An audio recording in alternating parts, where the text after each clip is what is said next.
I'd like to introduce Nevin Sweeney to all of you, better known to me as Nev, and a very highly regarded, iconic permaculture practitioner and trainer. And I have always been fascinated by the things he does with alternative technology. His blog, Under the Choco Tree, is an iconic permaculture blog, and he shares his content generously with people all over the world. There are many people, including some within our group, who credit him with bringing them to permaculture and with, through the Permaculture Sydney West group, creating the kind of welcoming and friendly environment that has been the model for my leadership and for what we're trying to do with our group locally. Nevin, thank you very much for joining us, and I'll hand over to you. Right, Meg, thank you very much for inviting me along to talk to all you lovely people. Hopefully I won't bore you rigid tonight. Just a couple of things. One is that sometimes my internet can be a little bit tetchy and a little thing will come up telling me that it is unstable, and I'll just have to shut up for a few seconds and give it a chance to sort things out. Unfortunately, not only does my internet do that, but my brain does that as well. So it's quite possible that the word that I'm grasping for will escape me, but I'm sure we'll work through it. So now what I want to do is to share my screen.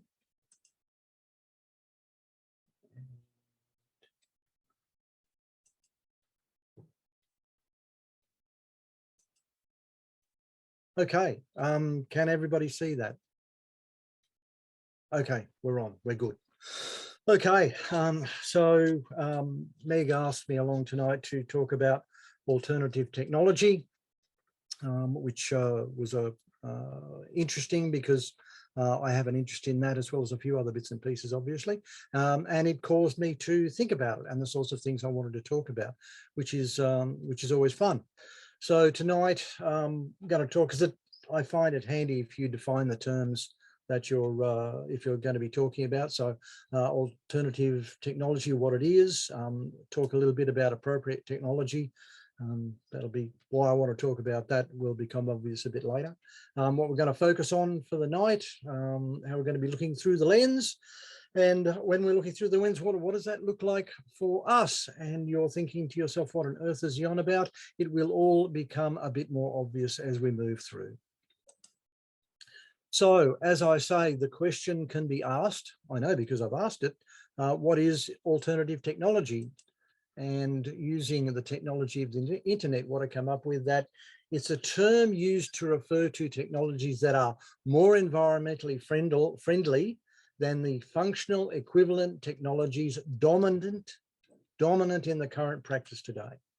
So that's what that's all about. What does that mean? Well, it means that things that are included, anaerobic digestion, which is what's happening over here. I'll talk a bit more about that later. Alternative fuel vehicles, composting, strangely enough, grey water reuse, solar panels, pretty obviously, recycling rather than going to landfill, and wind turbines, also pretty obviously. So what I want to do is to focus on energy, because as somebody who we all know and love says, energy is everything and everything is energy. And so I wanted to focus on that tonight. And it also makes my job easier rather than going off like a shotgun. Okay. This stupid thing is still there. That's all right. But just before we do, I'd also like to mention appropriate technology, which is also, depending upon how long you've been floating around, intermediate technology, soft technology, and it's a little bit different. So again, to define our terms, what is appropriate technology? And it's a movement encompassing technological choice and application that is small scale. So when you talk about alternative technology, you're not necessarily assigning a scale to that. So when you talk about something like, say, solar panels, that can be small scale, it can be large scale. It's affordable by locals. Obviously, it's fairly difficult if we want to get our friends together and go out and buy one of these ginormous wind turbines. It's just not going to happen. This is small scale stuff that we can do on a local basis. It's decentralized as opposed to the centralized way that we get our energy at the moment. It's labor intensive as opposed to capital intensive. So it's the sort of thing that uses energy, but it might use human energy than say some of the other ideas out there. It is very energy efficient again, and part of that's the whole small scale thing. It's environmentally sound. Obviously, when we're talking about something which is appropriate in all these contexts, it has to be environmentally sound as well. So a small scale human powered oil well is really, we're not talking about that. It's locally autonomous. So again, we're not doing this in the context where you've got a whole stack of big stuff happening and it's easy to lose control. Again, we have no control of the way our energy is produced currently, except for yelling at our politicians. And in my experience, that really works. It's replicable and it's understandable. In other words, you can come to my place, have a look at some of the stuff I'm doing and go, oh, I see how that works. I can take that home and I can do the same thing. So looking at all of these things, that's what appropriate technology is.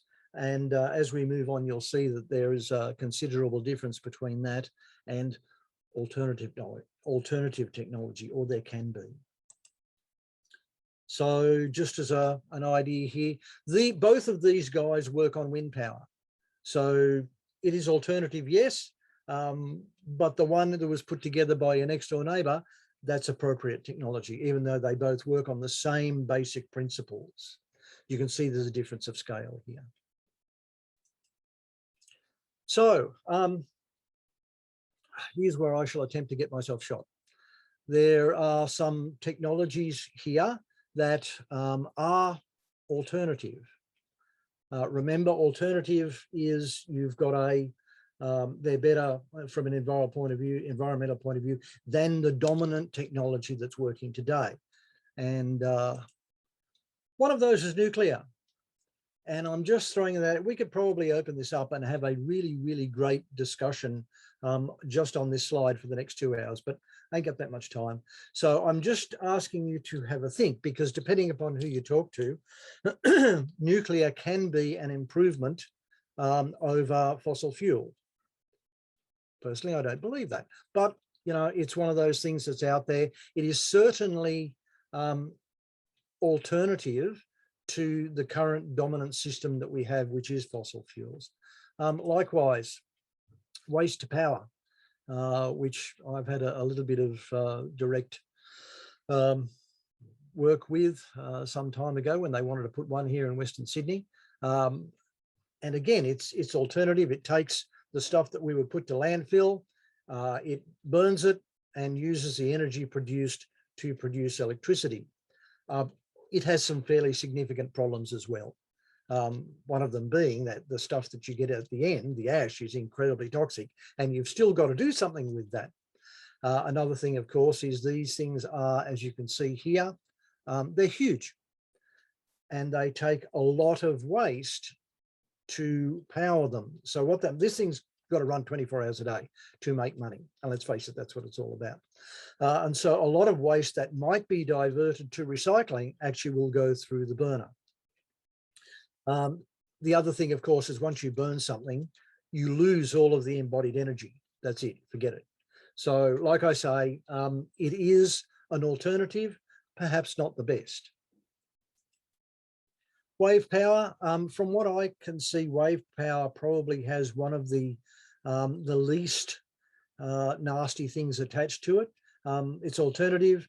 Clearly, you've got to have access to water, particularly water with waves in it, for it to work. And it's big scale stuff. Biofuels, biofuels where you basically grow plants, more often than not canola or something like that, extract the oil, and then that gets used to power vehicles. Now, clearly, while we're doing that, we're taking land that could be used to grow food. So again, it's not sort of as green as it might be, but when you think in terms of fossil fuels, you know, it's an alternative to it, definitely. And geothermal. Geothermal again is a good alternative.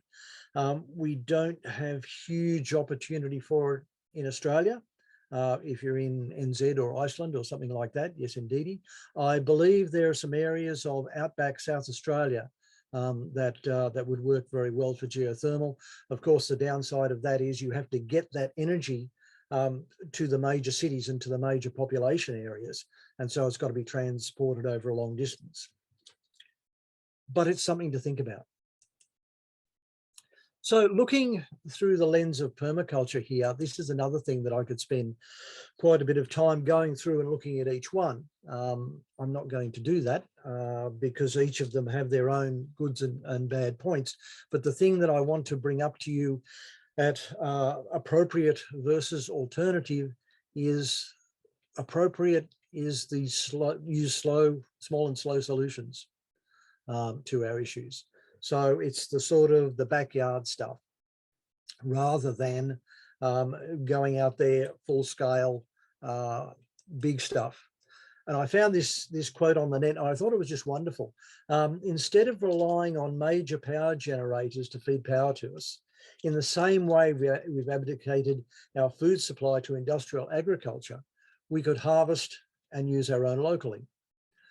Not only is this vastly more efficient and cheaper, it also involves less transportation of these essentials, which contributes even more to adverse climate change gases. So you can see here we've basically got two ideas. One idea is big scale, in some ways, depending upon which way you choose to go, better than fossil fuels, but it's still big.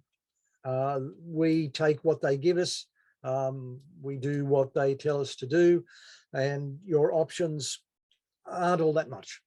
Whereas if we go with the appropriate style technology, it's more work from our point of view because we have to put it together, we have to run it, and we have to think about it. As an example of that, and I'll talk about this in a little more detail later on, but about somewhere between 35 and 40 years ago, we put in an alternative energy system here, which I developed by myself over a number of years.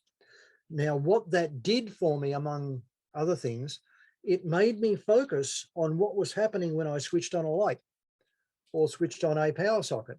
When you have reticulated electricity, there's nothing really to trigger you to go, oh, is there a better way of doing this? Does this use a lot of power? Can I switch this on now? Whereas when you have to generate it yourself, you have to know more, which is another thing that I like to point out to people, is to get a plug, push it into a socket and turn a switch on. You don't need to know anything. But with the other stuff, basically, as soon as you start to move away from that, in whichever way you're going to, you need to know more and more stuff. Now, for my mind, that makes it more and more interesting. But it depends on how you look at things. So it's more work, but we're taking responsibility. We're having more control of it, rather than saying to the big boys, "No, you do it for me. I'll pay you for it, and I'll just push the plug in and turn the switch on whenever I feel like it." Now, before we move on from here, does anybody have any questions at this point? There are no questions at the moment, but there is a comment from me. Yep. Saying that she loves that you're acknowledging the problematic nature of many alternative technologies. Even many of the good ones should be considered transitional, better than our coal, but not as good as we can get. I just have a quick question about generating power and stuff. Are there sort of legal rules about what you can and can't do? Of course there are, as with anything. The thing is, it depends on what voltages you're dealing with. That's critical. So if you're dealing with, 240 volts, then you basically have to comply. You have to be trained, you have to be skilled, you have to get things certified, all that sort of gear. The 240 volts is not for the complete idiot, because you can electrocute yourself comparatively easy. I know, I can say that because I've done it. And it doesn't feel good. What most of my work was, when I was putting all of our stuff together, was 12 volt. Now 12 volt is extra low voltage, and by and large, extra low voltage can still have downsides. You have to know what you're doing, because while you won't kill yourself, it is still capable, if you do it wrong, of burning your house down. So you've got to know what you're doing about it. But in terms of the legal side of things, there's a lot less issues in terms of what you have to know, what certification you have to have, all that sort of stuff. So me personally, the system that we operate at the moment is 24 volt, but it's converted into 240 volt. And as soon as it moves away from that barrier, as soon as it becomes 240 volt, somebody else works with that side of it. I don't. I don't have a death wish. So I get people who know what they're doing, and a little knowledge is a dangerous thing. So people who've studied this at TAFE or uni or whatever and come in and do it, I let them handle it. And that way I get to keep all my bits and pieces, and I don't burn the house down either. Thank you. Not a problem. Okay, so in terms of appropriate technologies, the question could be asked, what does that look like for us? And this for me is a bit where it gets kind of fascinating. What we need, excuse me, I've got a drink. When we have an alternative power source, we've got to have something. Now that can be ourselves, and it can be our animals. It can be all sorts of things. So here I've got a selection of bits and pieces. This one, if you can see me going whiz, whiz, whiz, I know if I point to it, it doesn't mean anything. I've got to use the mouse. So if you can see that one, this is straight off the net. There is a vast array of machines that can be human powered through a bicycle style situation. And this might be, I mean, in the old days, there were things like lathes. There were a lot of machinery, equipment that you would use to make things could be powered this way. But of course, once electricity turned up, it all moved away from that. But in the third world context, where they don't always have electricity, there is a lot of this stuff in use, and there are some really good books. I should probably mention at this point in time that last week I put a link onto your Facebook group, because, as I say, appropriate technology has been an interest of mine for many, many years. And I've collected quite a few books because I'm old. And those books were brought out in the 70s and 80s, and I was around to buy them. You can get them nowadays if you know what you're looking for. So basically, it's a list of those books, what the cover looks like, and a little bit of blurb on each one. So if this sort of stuff interests you, and there is a particular book, I've got the cover at the end, called The Human Powered House, and it's a comparatively recent one. It was released in 2008, I think.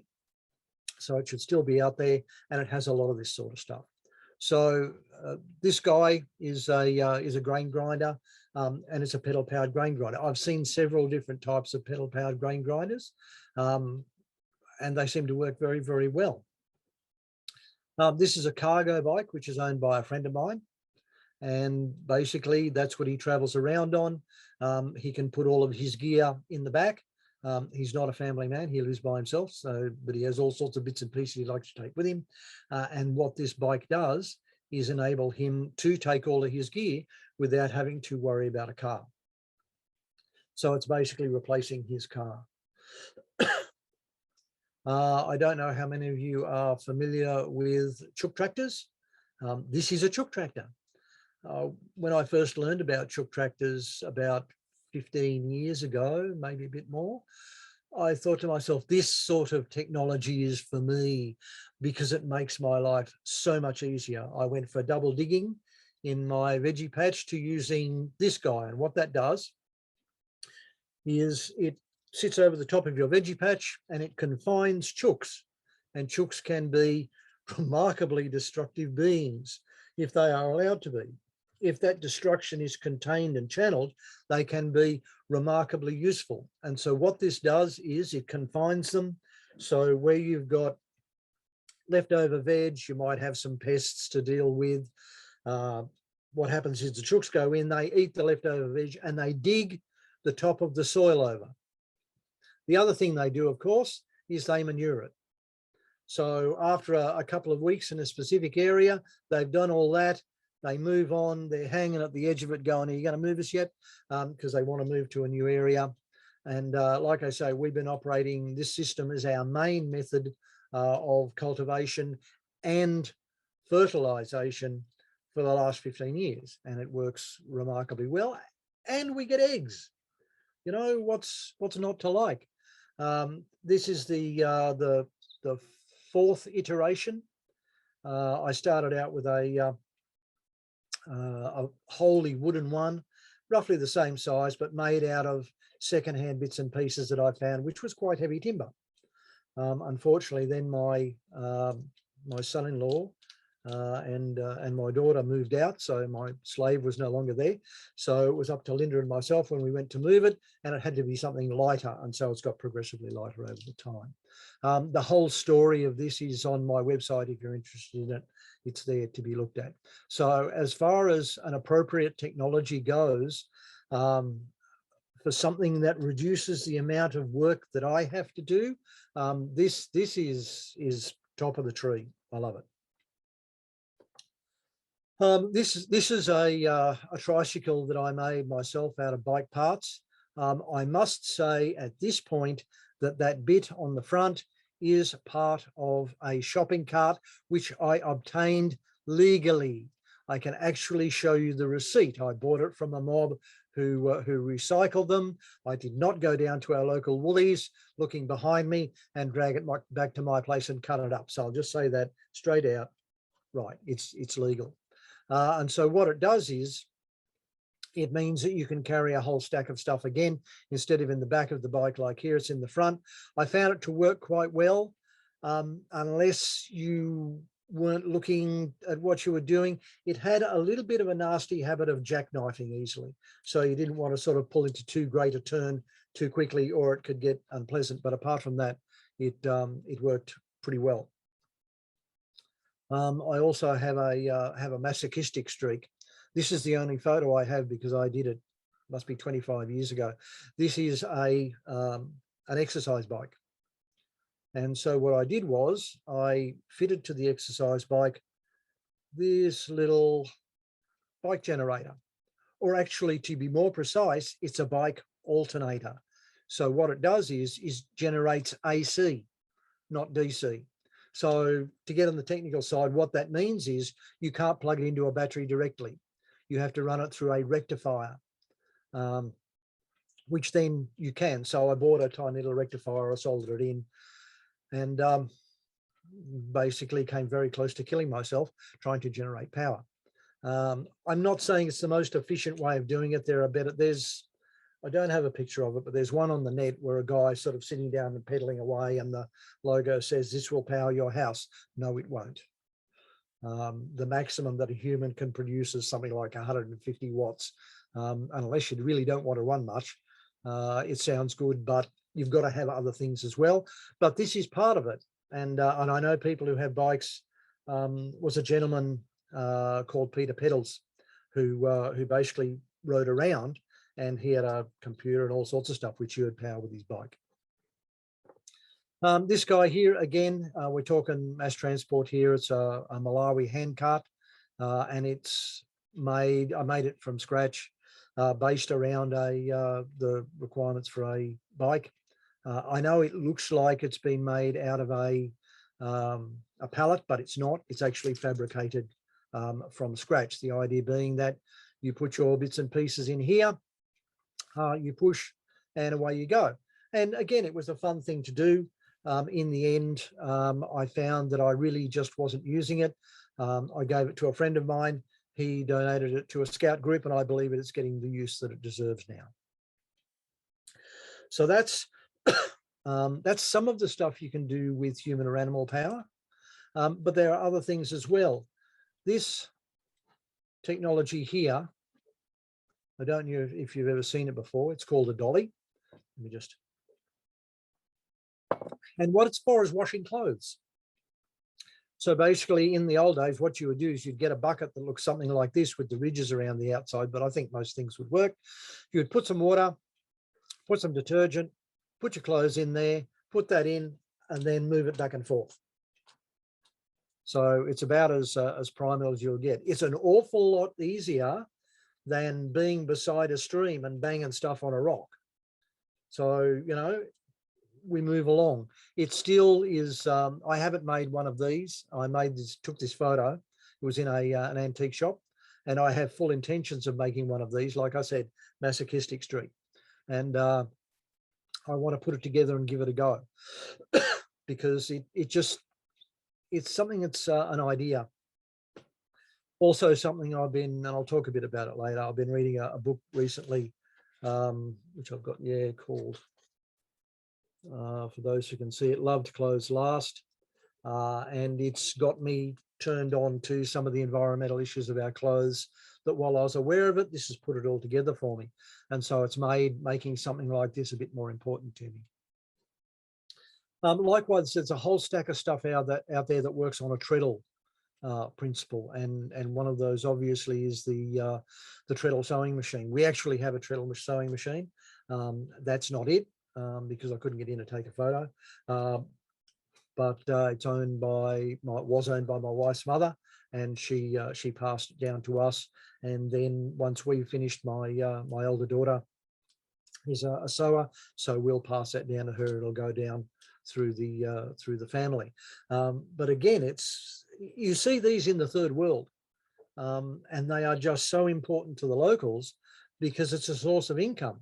Not only is it a source of income, but it's a way of making clothes for their family as well. It's just one of those things that without electricity, you can still do this stuff if you think about it. Nev, I have a couple of questions from the previous slide. Yep. Rhonda's just asking if the green back on your friend's bike is a cover just to keep things in the box dry, or whether it has another purpose. No, pretty much that's it. Okay. I think it can be locked. Oh, so, okay. Yep, that's a good point. Yeah. Another question from me: do chickens live in your chickens live in the chook tractor, or is it just used when you need it in the garden? No, they actually live in the chook tractor. So they spend 24 hours a day in there. Up the top is the area where they roost, and then they come down, do their digging around. They lay up in there's a laying area at each end. So they go up, they lay, they roost, they sleep, and then they come back down, they dig around and they manure the place, and then go back up overnight. So it's, and because it's moved every 2 weeks, one of the other advantages of that is you don't get a chance for pests and diseases of the chooks to build up. So back when, before we had this, I had a system which was basically a pen and run system. And not only did the chooks love it, but so did a lot of the local birds. So what the local birds would do is they'd come in and they'd pinch the chook pellets and leave the gift that keeps on giving, by like mites and lice and all that sort of gear, which were a perennial problem. When we went to the chook tractor, which is of course totally enclosed, our use of chook feed dropped by a half, and I've never had a problem with parasites because they're just not accessible. Oh, wow.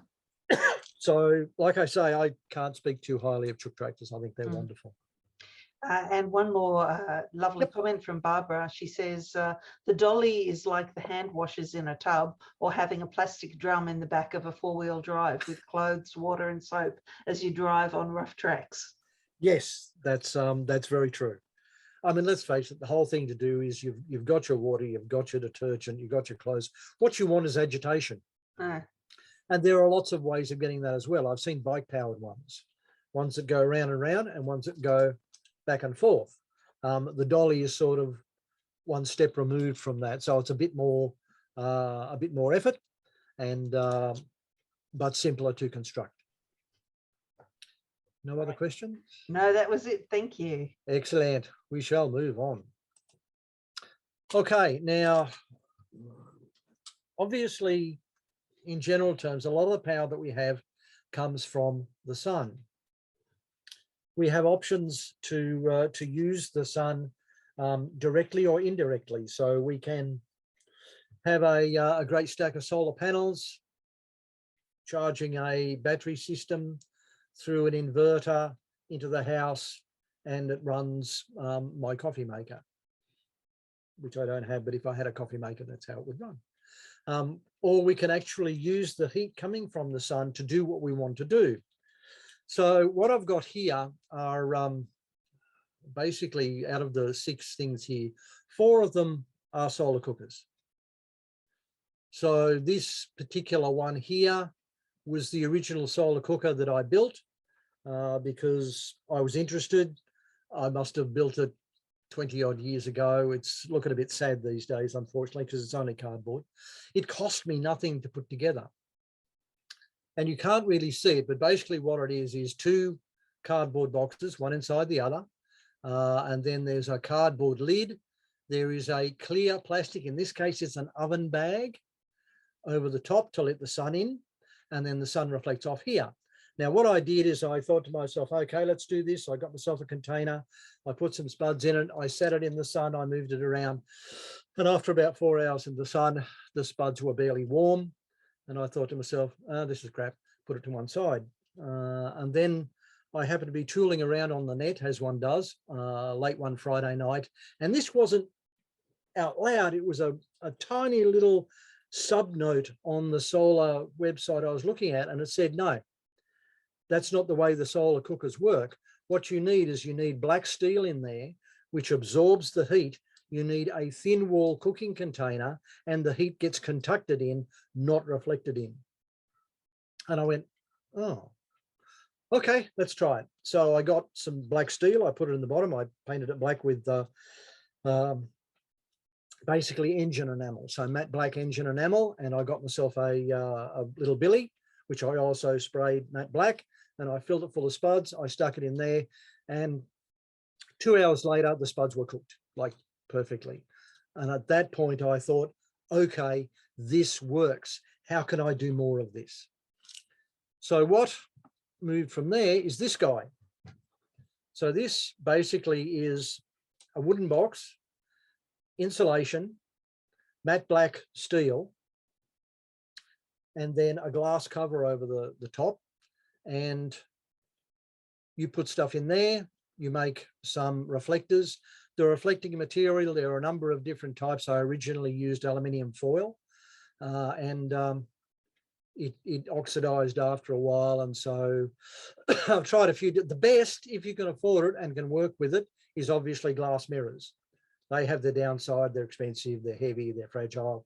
And so I'm still working on using what are effectively 3-ply and various shiny stuff. At the moment, what I've got on is gift wrap. So that plasticky gift wrap that's got a pattern on one side, on the other side, it's just shiny. So that gets glued. I'm pointing. I shouldn't point. Use this guy. So that's glued onto here using PVA glue, and it works very, very well. Quick story with the glass. I knew what size glass I wanted. I went and saw a glazier in St Mary's, unfortunately no longer there, and said, I want glass that is double strength window glass, because that's what I'd read I needed. He gave me a strange look and said, what do you want it for? And I said, I explained, and he said, I've got something much better. I've got the glass front off an oven for you. He said, do you want that? I said, yeah, that's great. How much is that? He said, $200. I went, can we look at the double strength window glass? So windows are normally 3 mil evidently. What he did was he got me some 6 mil glass, cut it to size. It cost me $20. And it's worked ever since. So we can run this all year here. I can bake bread all year.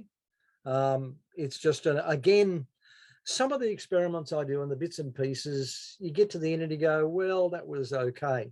This is not one of those. This is the sort of thing where I put it together, I can use it a lot, and I still walk away from it when I'm taking something inside, like a, you know, bread, casserole, whatever. That was cooked just with the energy of the sun, you know, and it still blows me away that I could comparatively cheaply put something together that would do that. So there are ovens you can buy. There are commercial ones, but for me, part of the satisfaction is making it yourself. How I did that, drawings, all sorts of stuff, they are on my website. But if you put DIY solar oven into the net, you'll get 10 trillion things come back. I've counted them. You'll get 10 trillion. So give it a go. This guy up here is a similar sort of thing, but the idea is using, and this uses MDF, you make a, and the word, I told you what would happen, has gone out of my head. It's basically a reflective dish, parabolic reflector, that's the word I was after. Now, at the focus of the parabolic reflector, what you do is you have a metal thing coming out that you can put your pot on. The pot needs to be black to absorb the energy. This is cardboard, like craft cardboard that has a shiny side. And so what you do is, and this is all put together with PVA, cut these out. You need to draw the parabola, cut them all out so it goes around, and then you stick these on, put your little steel bit out, and away you go. Not perfect, but it certainly does work reasonably well. One of the downsides is because it's out in the open, if you have a cold wind blowing, it will remove some of the heat. It also occasionally does other things, which I found to my cost when I was melting some wax on it, and it got blown off. And so I wound up with a wax on here, which was almost impossible to get off. So it's another way of cooking. It's not expensive. It's probably a bit more techo than this guy, but still easy enough to do. The fourth one is the most techo. And what it is a series of, so it's really efficient, of flat glass mirrors. And they're so positioned that they're like a slice out of a parabolic dish. And so your cooking pot, again, matte black, thin walled, is in here. You can't see it, but there's a sheet of glass to keep the heat in. And what happens is the sun hits each one of those mirrors, reflects up and hits the bottom of the pot. So the thing is with this one, you can take the top off and you can fry stuff in it. So if you want to make bolognese, in the oven's a little more difficult. With this guy, you can fry the onion, you can fry the mince, chuck in your tomato, stick the top on, walk away, and away you go. There are two guys, one of them was German, one of them was French, and they basically came up with this idea. It has a number of names. It's called a primrose. It's also called a Nelpa, N-E-L-P-A, and you can find out stuff if you Google that. This one is not on my website. I made it again a long time ago. I've got to sit down and take measurements and put an article together. I haven't done that yet. But what I found was they put the design for it on the net, and both of them left out some critical dimensions. The thing is, they each left out different critical dimensions. So when you put them both together, you could make one, which clearly I did. And again, like I say, they have their good bits and bad bits. They all have their advantages and disadvantages. The thing with each of them is you can't set and forget. You need to reposition them so they're facing the sun every 20 minutes, half hour, I guess. Maybe a little bit more than that. It depends. This one's a bit more forgiving. This one isn't. So they're a little different there. But it's one of those things where if you're home and you're going to be cooking anyway, you can stick them in. The other side of the coin is they cook during the day. So if you are like what I do with this guy, is I'll make a quiche.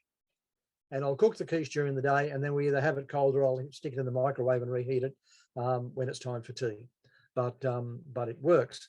Now this fella, back in the day, when we were originally looking at growing our own food, and I'm talking well over 20 years ago, what we'd do is we'd plant up in spring, just plant everything we could get. It would grow into summer, and then in autumn it would die off, and that would be it. I'd do the same thing next year. So what would happen, it would be nothing, nothing, nothing, glut, nothing, nothing, nothing, nothing. So I wanted a way of preserving the stuff that I was growing personally.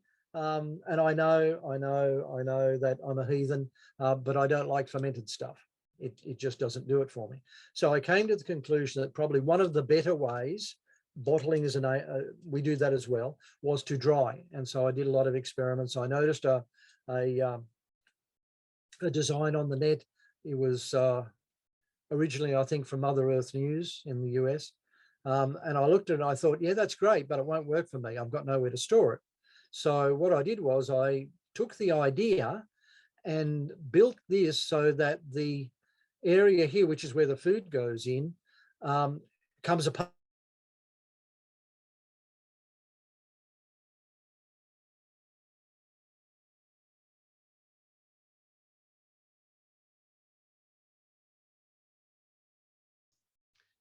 It was an interesting bit of fun to make. It worked quite well. I did have a wonderful idea that I would make some jerky with it. Okay, my internet's unstable. Don't be unstable. We lost you for a moment there, but that's cool. While you're just in the middle of that, just a quick question. Yes.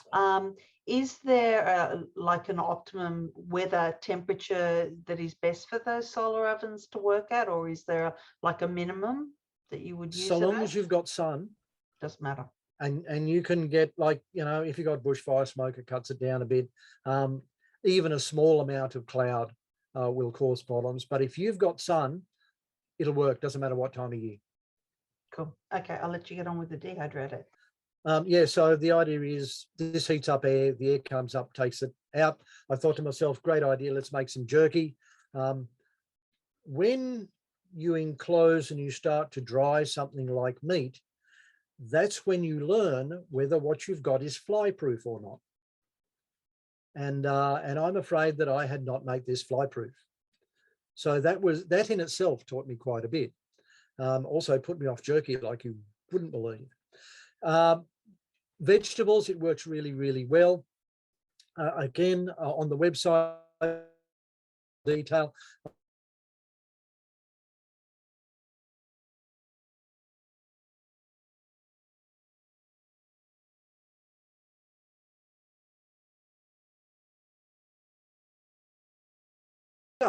Just super simple. And it was not my idea. It was an idea from a gentleman in Manila.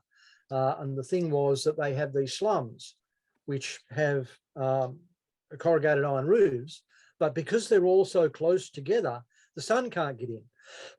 So what he did was he cut a hole in the roof, got a drink bottle, filled it full of water, and sunk it through the roof, the top of the roof.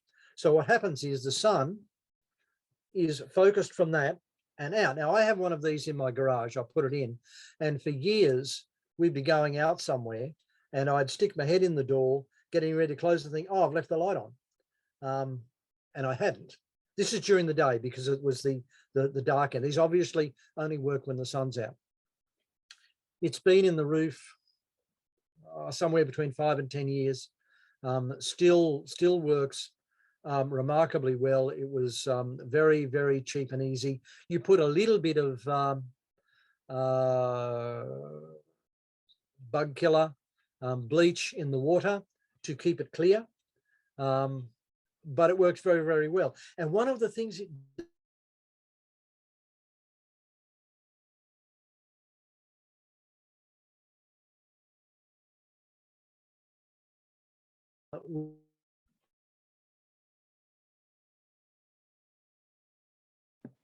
is everybody? No, we're good. Yeah, we're back.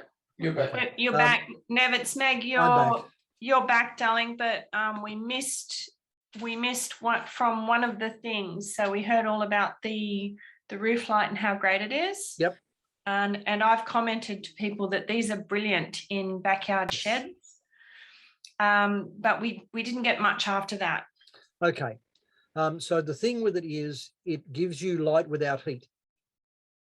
A gentleman that I used to know had a really nice garage with clear plastic every so often up the roof. And I said to him one day, I said, that is great.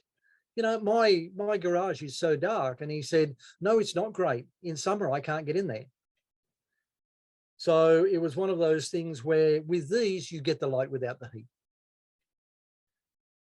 Do we have any questions? No, but I cool. do have one. We lost you for a little bit when you were talking about the dehydrator. Okay. Yep. And you were talking about the fact that it wasn't bug proof and it put you off beef jerky, but yes. I'm just wondering how you made it bug proof. Basically, I had to go around and find every single little crack and crevice, and that had to either be filled with silicone or, depending upon what I needed to do, put mesh over it or something to exclude the flies. So what are we seeing there? We're seeing a box there. Is that lined with black steel as well? What? No, that doesn't need to have any lining at all. That's just straight pine. The heat comes from this guy here. This is corrugated iron painted black. Yep. And so what happens is that the sun comes through the clear, it's plastic. The air heats up. There is a hole down the bottom here, so more air is sucked in. It goes up through the box here, which is where the fruit or veg or whatever it is, and then out the front. And of course, the hot air takes the moisture with it. Right. So it's, and as I say, the top dismounts from the bottom for easy storage. I'm in the process now. The bottom of this is MDF, and it's been wet and it's starting to do horrible things. I've got to replace it. That's one of the jobs is on my list of things to do, but it works remarkably well. Great, thank you. Okay. Again, using the sun directly. Over the years, we've had a number of solar water heaters. Our original water heater, when we moved into the place, was about 50 litres or something. It was ridiculous for a family of 4. And so I figured I would go with the new technology, and I got a flat plate collector. Unfortunately, that's the best photo I've got of it. And we had that in place for 25 years.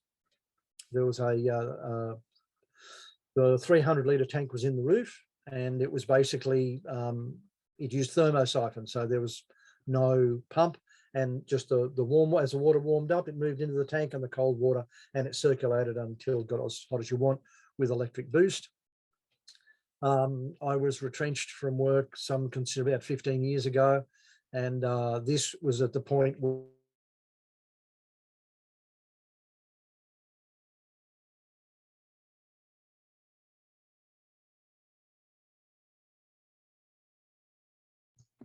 we've lost you again, Nev. Nev, if you can hear me, Nev, if you can hear me, we lost you just after you said you were retrenched from work 15 years ago. Right. My internet connection is unstable. Give it a sec. Can you hear me now? Yes, yes. Okay, good. So I decided at that point, because this thing was 25 years old, it was better to get ahead of the game and replace it. I actually talked to, I was at a course with Mark Diesendorf from the Uni of New South Wales, and I was talking to him about it and told him I'd had it for 25 years, and the look of, you know, he looked at me as if to say, far out, you know, I've never heard of one being that old. I thought, oh. So of course, in 25 years, the technology moves on, and you've got to evacuate a tube, and this is much more efficient than a flat plate collector. More efficient because it uses vacuum as insulator, but also because the most efficient is sort of 90 degrees to where the energy is being absorbed. Because it's a tube, it's at 90 degrees for 6 hours of the day instead of half an hour in the middle of the day. So it's just a more efficient way of doing it. It also uses a pump, so it pumps water through, it checks what the temperatures are like and then pumps through. Solar hot water is very interesting. You can, I don't know that this is something one could make oneself. It's certainly well beyond my capacity, but I know you can make flat plate collectors from scratch if you wanted to. Nev, can I make an observation? Yep. We had the evacuated tube system and it worked brilliantly right up to the point where we had a significant hail event. And then suddenly we're looking at replacing the entire system, and our plumber actually recommended going with a heat pump. And heat pumps are now so efficient that you can run them off a 240 volt power point. And if you already have a solar array on the roof, they're, in terms of energy consumption, they're competitive with these systems, and they're not affected by hail and they're not affected by cloudy days. So we've gone heat pump. Okay, and that is another option for sure. My interest is the solar technology. Thanks for that, Meg, but certainly heat pump, as I say, the technology is moving on. And heat pumps are another way of using it, which is sort of like an air conditioner that sucks heat out of the air and uses it to heat your water. So yep, that is another way of doing it. You can't see it, but down here is my desk. My desk is made of wood and I'm touching it when I say we haven't had hail like that ourselves, because it would be a lot of fun. So I'm touching wood here is all I'll say. Okay, this is our part of our solar system, the one that I put together. So I started this, as I say, about 35 years ago. We've had a system in place of some description, of a greater or lesser extent. And what came out of it was I was in town at a meeting for work, and Linda was here by herself. This is back before the days of the kids. And she was in the shower and the power went out. This caused a of consternation for her. So I said, right, that's it. That's never going to happen again. And so the system, there's an ebook on the website which goes through all of this, all of the detail, but just generally speaking, it works on 12 volt batteries. Or actually these are 6 volt batteries, but they are in series, so you get effectively 2 12 volt batteries. They're deep cycle. These ones are old telecom batteries. This gives you an idea how old this photo is. The idea being that we pump power into them somehow, and one of the obvious ways of doing that is solar panels. Now this here is the first solar panel that I bought. If I remember rightly, it cost $400 or something like that. It put out 1.36 amps at 12 volt, which is not a lot, but it did it for over 30 years. So it sat on top of my garage and just kept pumping out the power. In the end, we had 2 distinct systems. In these days, it was connected together, but I wound up separating it. One system ran the lights. Now you can see on the right hand side here, this is the light I started with, and it's a cheap trailer light. It didn't produce a lot of light, let's be fair, but it enabled us to move around. It really wasn't something that I could use as a substitute for the 240, but in emergency cases it worked really well. And so I moved further on. Then we changed that over, and we got a whole stack of the fluorescent 12 volt fluorescents that you find in caravans, and they were better. Things moved on, and about 15, 20 years ago, we got on to these high efficiency fluorescents, which lit the place up like you wouldn't believe. At that point, we could use them as substitutes for 240. The downside is they're expensive. They're $120 per light. They also have another really, really annoying thing that they do. They will last for 10 or 15 years, but when they go, the bulb isn't what goes, it's the electrics inside. So you have to replace the whole thing. and $120 each. By the stage we needed to replace them, LEDs were available. And so now I've been working through and replacing all of those lights as they go bung with LEDs. So that's the progression in lighting. The other bank was used to power a 12-volt fridge, which was a 240-volt fridge. A friend of mine who was a member of Permaculture Sydney West at the time, actually, was involved with a refrigeration company. And I did a bit of a talk about my system, and he came up to me and said, what do you do for refrigeration? I said, well, at the moment, not a lot.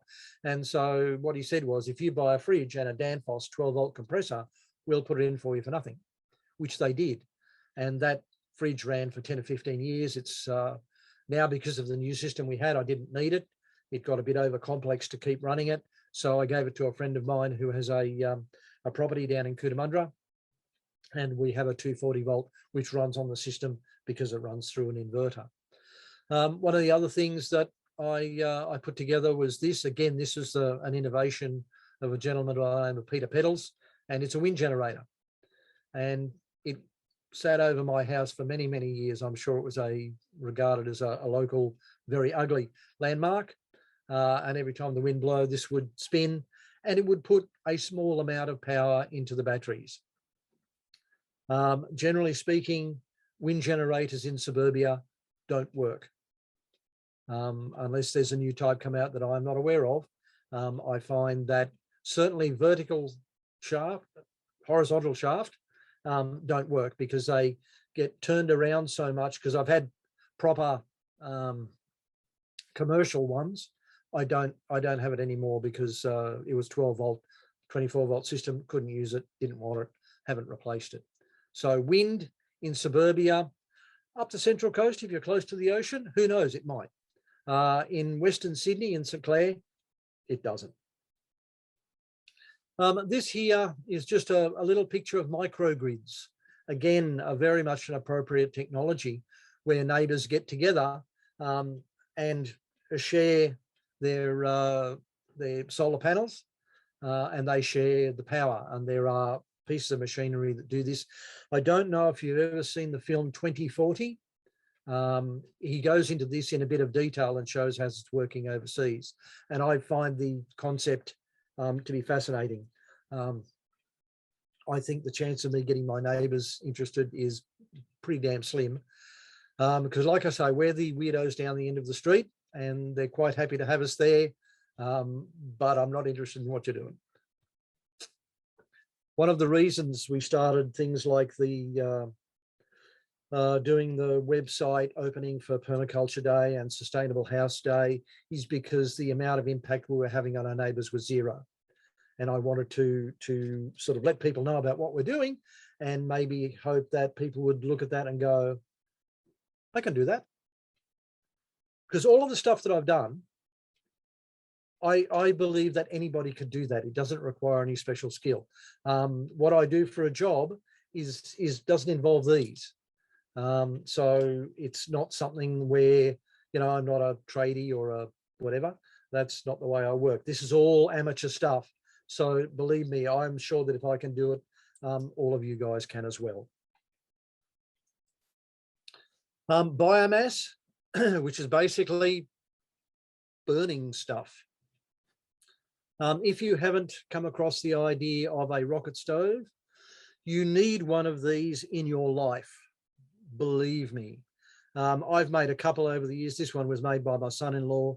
And basically what it is, it's a metal outer, a metal inner. Between the two is insulation of some description. I used ash because we have a wood burner and it cost me nothing. But you can use stuff like perlite or vermiculite, which is, it's going to cost you money, but it's much, much lighter. So what happens is you have your I'm talking sticks here. You walk down the local reserve and the bits and pieces of stick that have fallen out of the tree that nobody has a use for, you pick these up and you can use them, you cook your tea with. It's just amazing the way this works. And you get a draft of air up here and you get a shot of flame, which is why it's called the rocket stove. Using it in a barbecue sense. I find what works really, really well with these is a wok for that hot, quick cooking. and they're, again, comparatively easy to make. You do need a bit of metalworking skills, but you can get away without having to weld. I can weld, and one of the ones that I put together did require some welding, whereas as this, no, this required a bit of welding as well. This one is just a whole stack of cans stuck together.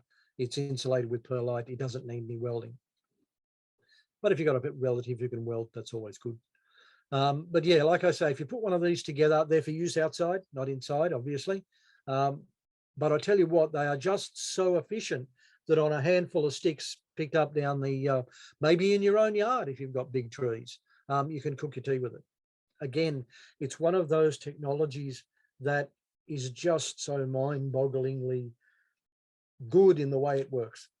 Again, there are a whole stack of different designs on the net. If you were to Google rocket stove, there's 1,001 ways you can put them together. This guy here is what it looks like. It's a pizza oven.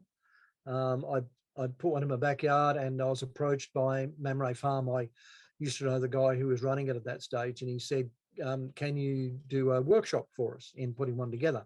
And so one weekend, along with a whole stack of other people, we got together and built a pizza oven. Then we cooked pizzas in it, and it was just a huge amount of fun. Again, this is a small scale technology that if you get together with a couple of friends, you can put one together in a weekend. A bit of sand, a bit of clay, and a base of some description. It doesn't need to be, I mean, they got some guys to come in and build this base, and it was a mega base. It would go through a nuclear explosion and be fine. You don't need that. Just as long as you've got something that's stable, it'll work. This is our, what keeps us warm in winter, our wood burner. It doesn't show up really well, but underneath this is a Nectar, Nectre, Australian made baker's oven. And so it not only keeps us warm, it's got a cook surface on top. This is what I use to cook on during the winter.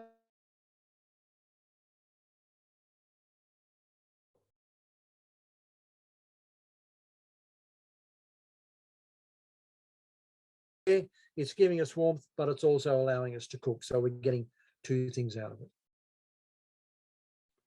My connection is unstable. I wish you wouldn't do that. All right, I think I'm back. And this guy here is just using compost to heat water. So we know if we build a compost pile well, then you can use it. It heats up and then it cools down. You can use that heat to boil water, and I'll just reach over here. There's actually a book on it, on how to do it. Compost-powered water heater. Compost-powered water heater. So, as you can guess, I dig books. So, again, it requires space. It does require biomass. But if you've got both of those things, you can basically heat your water for free. Any other questions at this point? There was one, but I think Meg has answered it. Cool. It was just about why do you need insulation in the rocket stove? Okay. The whole idea is to concentrate all of that heat on the bottom of the pot. So you're not losing any heat to the outside.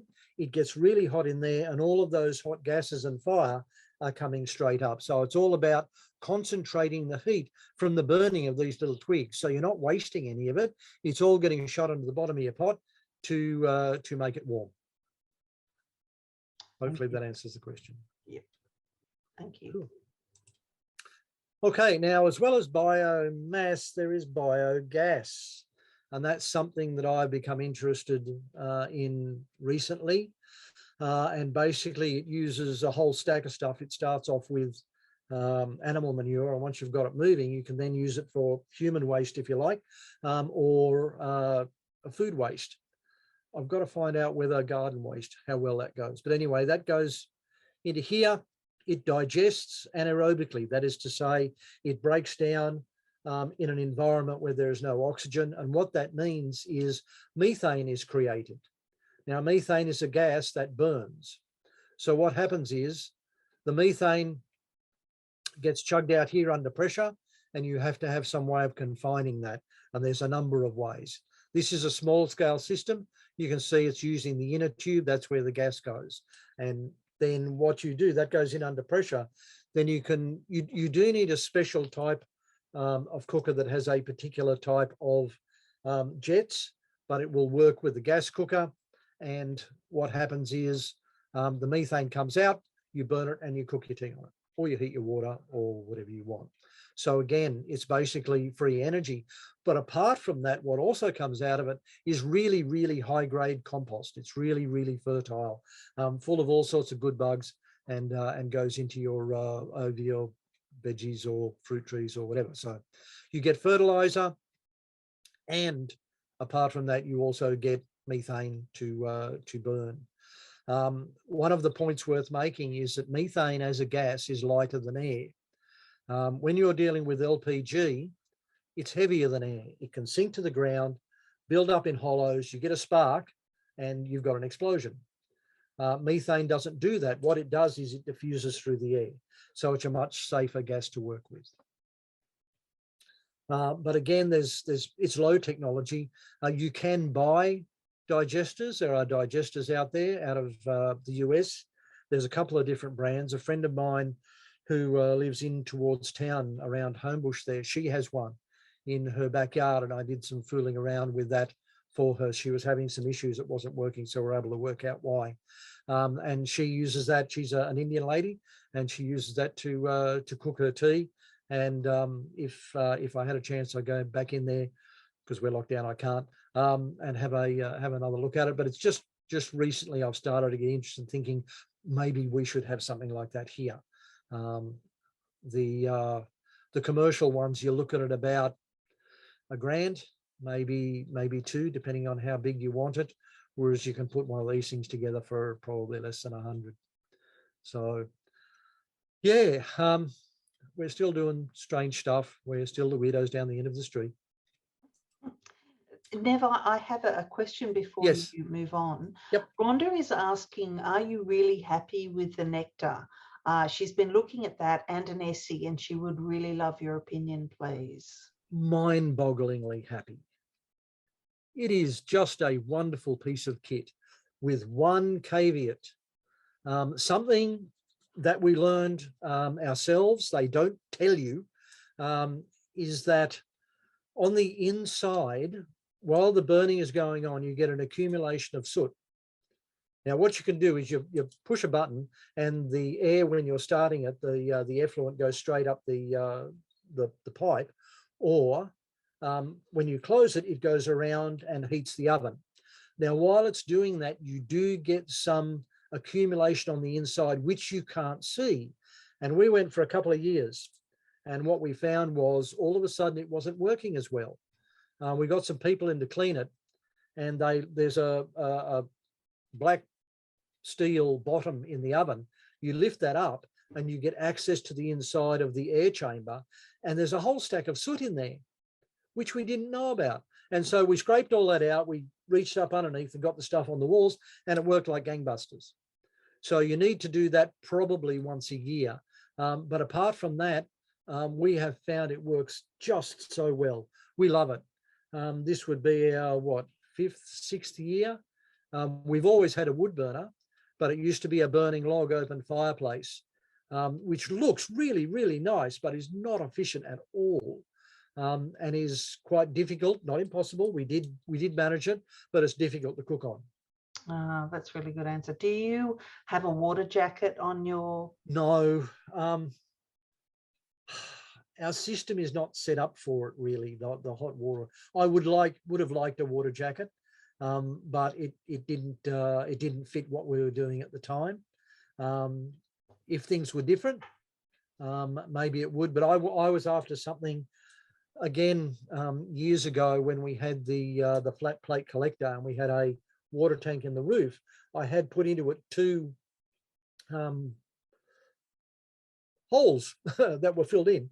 that you could unscrew. And my idea was to run some copper piping around, and I'm pointing, which you probably can't see, around the flue of our original wood burning stove, or I should say open fireplace. Some things don't happen. That was one of them. So I never got to do that. And so really basically both of them are separate. I would like something that does that, because that would solve quite a few problems, I've got to tell you. But the system we have, as it is designed, really doesn't support it. I would have to have a pump of some description. It would require plumbing skills that I don't have. So while I reckon that a wetback is such a good idea if you have a system to suit it, if you don't, it might not get used, and it's sort of a pointless expense. It's, it depends on who you are and how you want to work things. Thank you very much for that. Rhonda, are you happy? Did you have any other questions? Rhonda? I take that as no. If you take that as a no. Thanks. Okay, hopefully everybody's happy. All right. One of the other things you can do, and again, if we're talking energy, is to do an energy audit and see where your energy usage is and build in some efficiencies. This photo of these very, very strange people here, these are wearable blankets. And how the process and how you make them, it's on the website. And I know they look silly. We wore them to a Permaculture Sydney West meeting a few years ago when we're having face-to-face meetings in the middle of winter.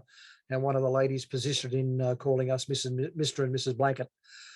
Anyway, what you do is you can wrap this around yourself, use press studs to secure it. And rather than heat the room, you heat yourself.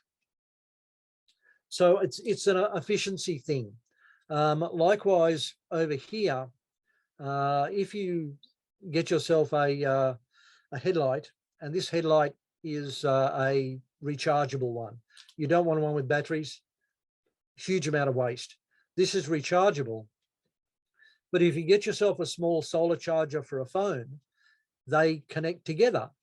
And so you sit it in the sun and then you use it at night. And again, you use it to light the area that you need rather than light the whole room. It's a very, very efficient way of doing things. So if you're doing craft or if you're reading, you can just light the area that really needs it, and who cares about the rest? Let your partner sit in the dark. It'll be fine. When we're cooking, one of the things we do is, just say you got a gas stove or electric stove, is you put your pot on and you heat it up, and the heat goes in the bottom and it goes out the top in the circular thing, and we continue to apply heat. So all of the time it's cooking. If it's cooking for 20 minutes, then you keep applying heat for those 20 minutes. If it's a particular type of cooking, we're generally talking wet cooking here. So, soups, stews, casseroles, that sort of stuff. You can make yourself a cooker. This is an ottoman, which is my daughter's, and using some polystyrene sheet and a nice container. You want a container that's not long and flat. You want the least amount of surface area per unit volume, which is of course a sphere. You can't get one spherical, but you can get a squat cylinder. So what happens is you put your food in here, you stick it on the boil, you boil it up depending upon what you're cooking. If it's got small lumps, you can boil it for 5 minutes. If it's got big lumps, you might have to boil it for 10. You need to get the heat in the center or whatever it is you're cooking, and then you stick it in here.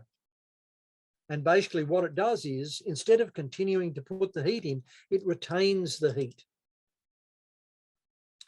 These, they used in the old days, they were called straw bale cookers. We call them stored heat cookers.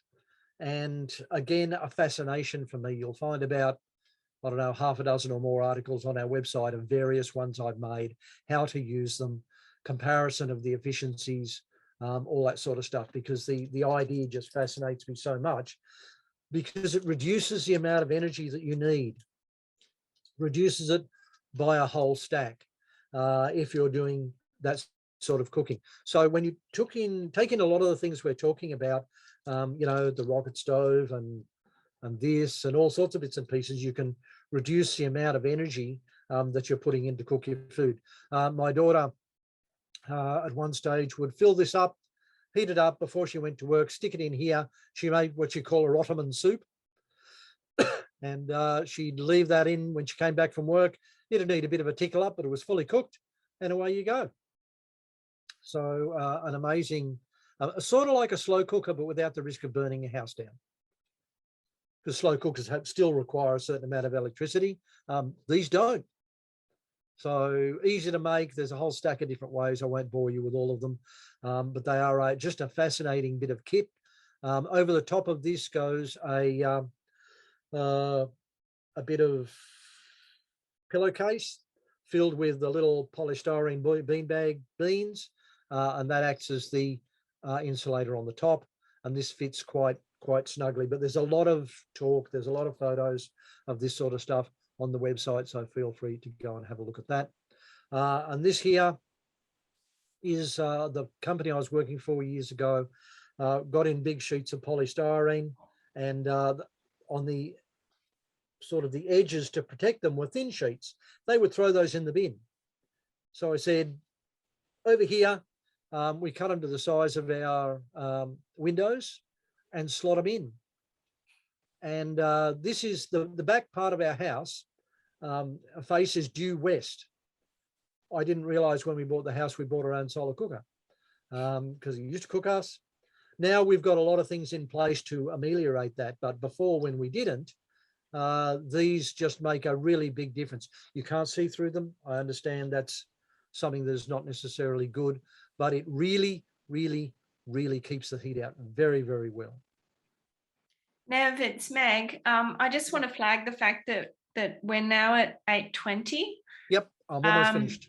No, what I really wanted to say was I also noticed that nobody has left us, and what you're talking about is extremely interesting, and I don't want to cut you off. So please take as long as you want to finish your presentation, because we are recording, but also to say to those people who do have pressing family commitments, if you need to jump off now, the rest of the presentation will be recorded and you'll be able to watch it on YouTube. So if you only planned on setting aside a certain amount of time and you need to get back to your family, that's okay. This is all going to be there for you to catch up on. Otherwise, please stay with us, and Nev, please take your time. It's really interesting and very enjoyable. Thank you. I will also send you through, Meg, the presentation. If people want a copy of that, a hard copy of that, electronic copy of that, that'll be fine. So I'll email that through to you as well. Thank you so much. Not a problem. Okay, so I mentioned to you earlier, these are just a couple of the books. I wanted to put in here Human Powered Home. If you are interested in the ways that we can generate power, and I don't necessarily mean electrical power, but power to do work, this book has a whole stack of plans and ways of doing that. And as I say, it's comparatively recent. There are a lot of books. When I say a lot, there's a couple, like the Appropriate Technology Source Book. And what that does is it talks about other types of appropriate technology and where you could get them from. These are quite old, but what I find fascinating are the line drawings of things. And it talks about books, which may or may not be available. Now, a lot of this old stuff, if you're cagey, some of it may be available for free in electronic copy because they're so old they've gone into the public domain.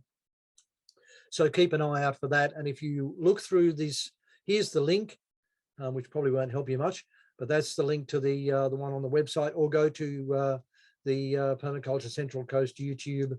And last Thursday, I think I put that up. And if you click on the link, it'll take you through. And if you find one and you go, you know, I'd really like that, Google it. It may be available secondhand somewhere. It may be available free download somewhere. So it's worth having a bit of a look. There is also, we're talking about the net here, and there are just vast amounts of stuff available free. The Solar Cooking Archive from solarcooking.org has a whole stack of solar cooking plans that are downloadable free, and ideas. It's great. There's a lot of Mother Earth news stuff out there. Human-powered washing machine, plans for that. Like I say, rocket stoves. There are literally just hundreds and hundreds and hundreds and hundreds of plans of different types of rocket stoves out there. And so, you know, websites, YouTube, all that sort of stuff. All you really need to do is, if you decide that this is for you, is to scroll through and find one that fits in with you, that you can use the raw materials that you've got to make it, the skills that you've got to be able to make it, put it together yourself, give it a go. And with a lot of this sort of stuff, I'm sure you'll be like I was and go, wow, this stuff is just so great. How did I ever get along without it? For last Christmas, I got my brother one of those chargeable headlamps, and that's what he said, how did I live without this before? You know, it's just amazing.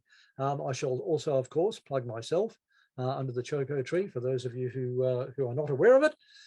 That's where you can enjoy my ramblings and a whole stack of plans and other bits and pieces, also including planting, how you can plan to live a more sustainable life. Some stuff which I'm just updating, and I'll be putting out again.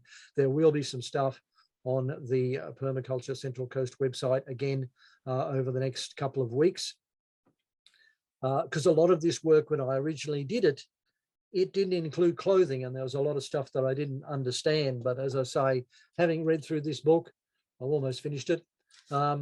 It's made me think about a whole stack of stuff differently, and so I'm basically massaging work that I already did, like the Sustainable Lifestyle Assessment Matrix, the SLAM.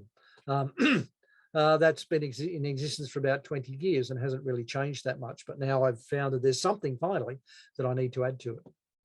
So that's all there on the website. If you want it, it's there for free. Does anybody have any other questions? Not questions, but there's a couple of lovely comments here. One from David, who says, imagine what we could do if all the gyms around the world harness all that muscle exercise and divert the energy to the grid. Yes, definitely. And Matt says, thanks, Nev. It's been great. My 8-year-old Liam loved the solar oven and wants to build one. Excellent. And Rhonda said that you were one of her first influences in permaculture. Oh, well, that's nice. Yeah. Lovely. Thank you all for giving me the opportunity to come and talk to you. Basically, it's been a huge amount of fun. And that's what I need. I need to stop sharing. It's been a huge amount of fun to be able to talk to you and to listen to the sound of my own voice for almost 40, 50 minutes. I do hope that you've been able to get something out of it. I've covered a whole stack of stuff. I've hit you with a whole stack of things. But if you've got one thing out of it where you go, you know, that idiot, what was he talking about? Oh yeah, he was talking about this. I'm interested in that. Let's find out more about that. And if it stimulates anybody to go out and look at what's out there, because in this age of the internet, there is a lot of free information out there. Make use of it, and then, you know, play with stuff, make it, see how it works. The size of my chook tractor, Kevin is asking, and it really takes 3 at a max. It currently has 2 chooks in it. And that's plenty for us. We also have a retirement village, which is basically a deep litter system. And what that is, it's a shed, and I put a whole stack of straw in there, and those chooks dig it through. They're like me, they're getting old, so they're not interested in digging through the ground so much. They dig through the straw, break it down, which I then manure it, and I use that as so that's cool. But the power of our food production tractor, and 2 or 3 chooks at the moment. 2 is fine. Nev, thank you so much for joining us. You, as usual, have exceeded all expectations. We've got a number of people who've already commented on how interesting the presentation was, and people commenting that they've enjoyed your work and articles over so many years through Grassroots and also through your site. David's just commented that he loves how you respond to comments and questions on social media, and you are such a great contributor to the human race. Thank you. Holly said your presentation is so interesting, and Sandy's commented that it's been really wonderful and inspiring and a fascinating talk. Esther's asked us to thank you so much, and it was great to meet you live after having read the website in the past. Is from Yvonne. Wow, what a great presentation, very interesting, and thanks. Kevin's also saying thank you, and so are Katie and Matt saying it was just wonderful, and they have a whole list of projects now. I'd also like to extend my personal thanks to you, Nev. It's always such a joy, and one of the things I really appreciate is the fact that you acknowledge that we are always reiterating that what was considered appropriate technology 10 years ago, 15 years ago, 20 years ago, we need to constantly be revisiting what we're doing and asking ourselves, is there a better way? Because that's how we evolve, and that's how we find better and more improved ways of doing things. There's never one right answer, and you're a living example of how you're constantly seeking to improve and to reiterate on what you've done in the past. You are an absolute icon in permaculture. It's been a joy to have you, and thank you so much for sharing your time and your wisdom with us. Thank you very much for that. I hope you can't see me blushing here. Thank you for the opportunity. I mean, my issue is some of this stuff particularly just absolutely fascinates me, not that you would tell. And so I put stuff together on it, but because it fascinates me doesn't guarantee that it fascinates anybody else. So if you guys have found it interesting and enjoyed what I've been putting down on you, then that's great. Again, thank you for the opportunity. Thanks to Meg for calling me in on this one. And it's been great. Thank you. Yeah, Nev, I don't think there's anything more fascinating than people who are fascinated, and you're certainly that. And I thank you again for your inspiration. Graham's been furiously writing notes here, and I'm interested to see what he's going to build next. So thank you very much for joining us, everyone. And we'll say good night now. And please feel free to leave your comments about how great Nev was, so that he can go in there and read them and be even more embarrassed. If at some stage you think, what I should have asked was, you can email me through my website, or I think Meg's got my email address anyway. So send them to her, she'll send it to me, and it'll be good. Again, thank you for listening. I do appreciate it.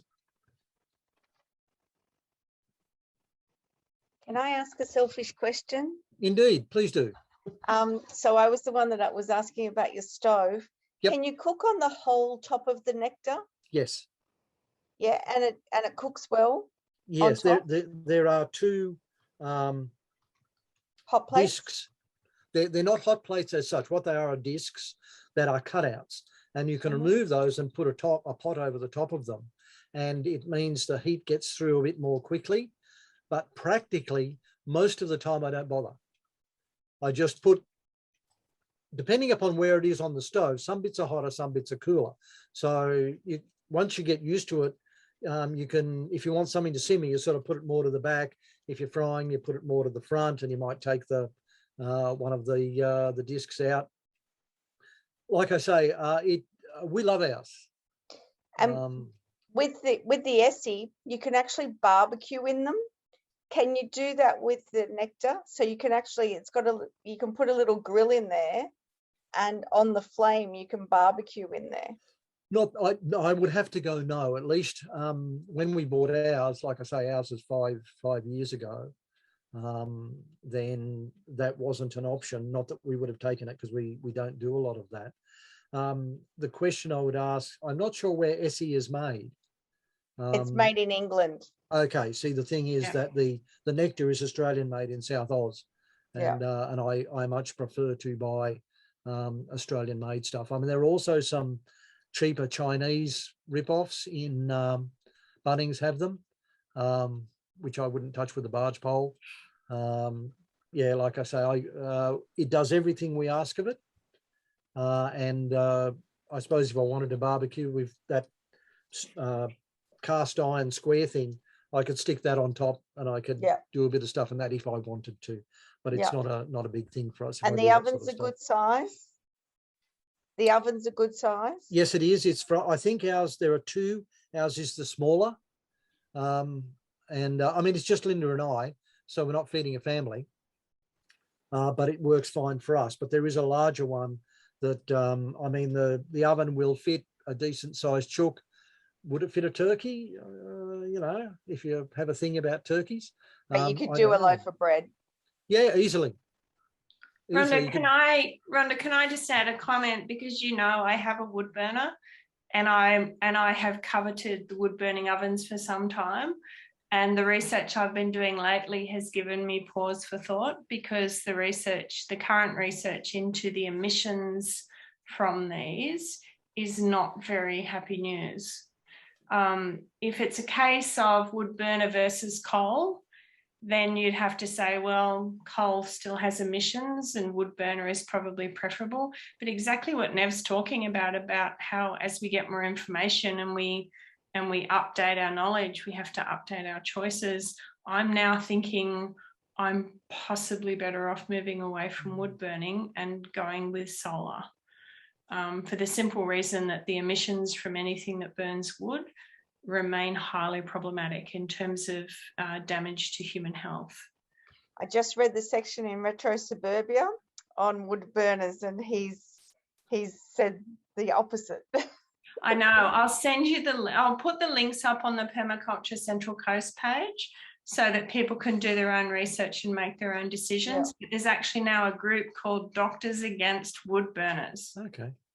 Which is a group of medical professionals saying they're actually pushing for legislation that people selling wood burning ovens and wood burning heaters are required to declare the health risks associated with them. So, you know, there's always this kind of stuff that comes into these decisions.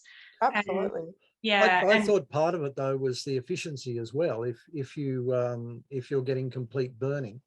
Yeah, there's no such thing, Nev. If it's making smoke, if it's making any amount of smoke, you've got air pollution and particulate matter. I mean, of course, we're also talking about a country where routinely we go and burn large sections of the bush in order to prevent fires. Hectares. So, you know, but I in the interest of full disclosure, of course, it's one of those things where you go, look, all of these decisions are wicked problems. There's often no one clear right answer, but it's really good to be informed before you make them. And one of those considerations for us has been, okay, now that we have solar power and sometime either this year or next year, we'll have a battery backup for that. Do we now use air conditioning, reverse cycle air conditioning, as a more sustainable alternative to wood burning? Because that, you know, it's like the heat pump. The heat pump to me didn't make any sense at all until the plumber said, but it's solar powered because you have solar power. And I went, oh yeah, and we only use the water during the day.